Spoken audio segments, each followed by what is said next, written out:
Hoje, dia 27 de abril, dia do Santo Profeta e Papa Pedro II.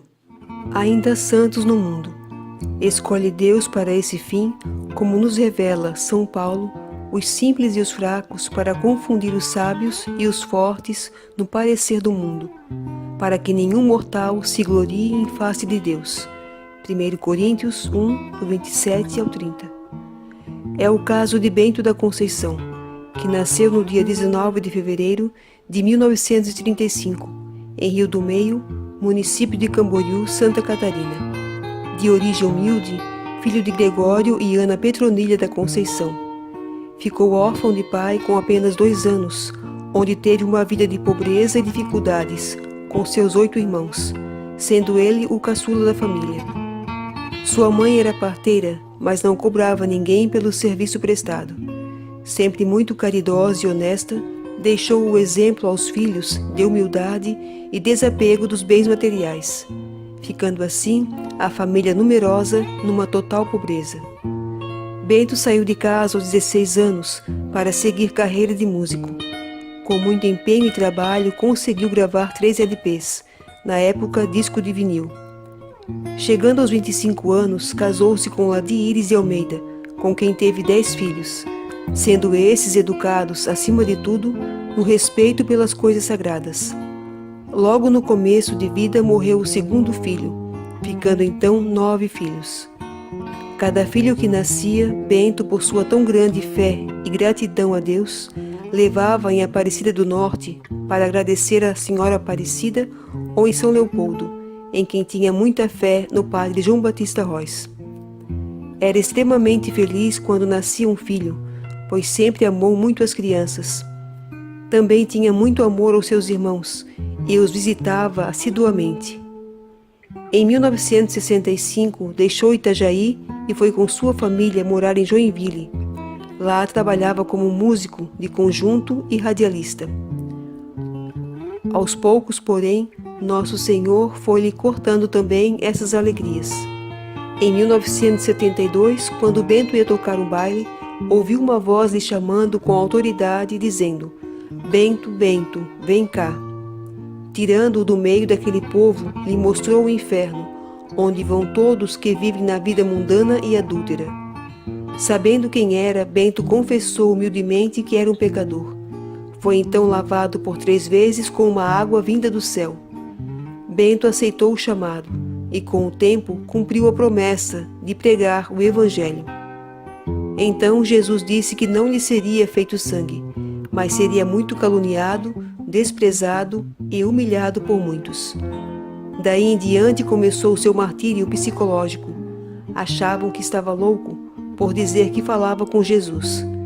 Sua maior tristeza foi ser desprezado por alguns parentes, amigos e até pelos próprios membros da Igreja Católica, por quem tanto lutava e guiava a todos para a única igreja deixada por Cristo, cuidando e zelando pela casa de Deus, no respeito e obediência às leis divinas.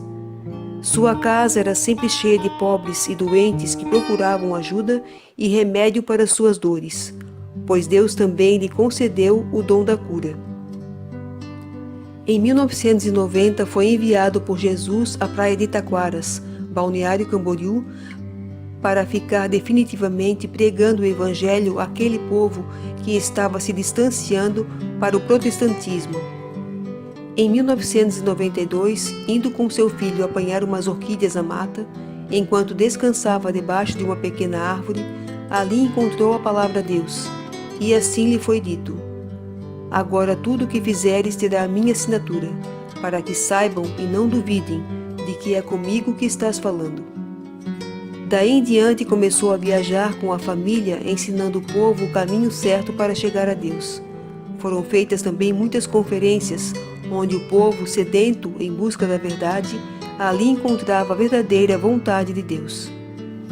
No dia 10 de novembro de 1994, recebeu a primeira mensagem de Jesus, que lhe disse: de agora em diante escreverás todos os dias.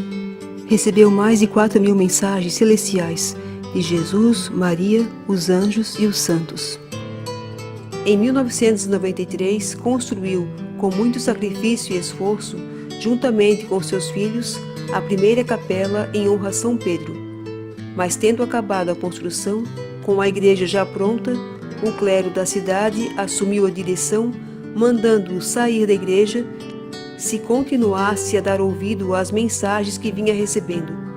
Sendo assim, teve que sair da igreja que ele mesmo edificou para não desobedecer a Deus. Pois assim diz São Pedro: antes obedecer a Deus que aos homens. Atos 5:29. Por muito tempo teve que rezar em casa só com a família, pois nesse período os que o acompanhavam também o abandonaram. E esses que o abandonaram, por não ter mais quem os guiasse, também abandonaram a Igreja Católica. Em 2001, recebeu em sua capela, pintada pelos anjos, a face de Jesus. Esta foi comprovada ser uma pintura feita de dentro para fora, não feita por mão humana. Foi atestada pelo Dr. José Humberto Cardoso Rezende, médico cirurgião anatomista, presidente da Associação Santo Sudário de Jesus. Em 2005, estando numa missão no Canadá, lá recebeu o título de Pedro II, por mensagem de João Paulo II. Foi nesta ocasião que o padre Rômulo Cândido de Souza teve dúvidas e pediu para o profeta perguntar a Jesus o significado. Foi então que Jesus respondeu apenas: conclave. Daí então o padre Rômulo entendeu que o primeiro Papa Pedro I foi eleito sem conclave. Assim seria o Pedro II, sem conclave, sem estudo, um homem simples do povo, mas que seria obediente e fiel até a morte. Em 24 de dezembro de 2005 foi inaugurada a segunda igreja em honra a Deus Pai, sendo doado o terreno pelo padre José Fernandes Oliveira de Portugal. Nesta igreja o acompanharam o padre Rômulo Cândido de Souza e o padre Tobias Negri. Em suas palestras, Bento criticava a indecência nas vestes, o mau comportamento dentro da igreja e incentivava a amar a Deus acima de tudo e a ajudar os mais necessitados. Pedia sempre que respeitassem ao máximo as coisas divinas e perdoassem os que nos perseguem. Grande defensor da fé católica, tinha como devoção a Sagrada Família e o Santo Padre João Batista Rois. Em março de 2017, descobriu sua doença, câncer no estômago. Daí em diante, apenas um mês antes da morte, ele ficou como num retiro em seu quarto, silencioso, numa verdadeira mansidão e aceitação da vontade de Deus. Suportava os sofrimentos com serenidade e paciência admiráveis. Em princípio de abril, começou a piorar notavelmente. Pediu que alguém ficasse com ele durante a noite.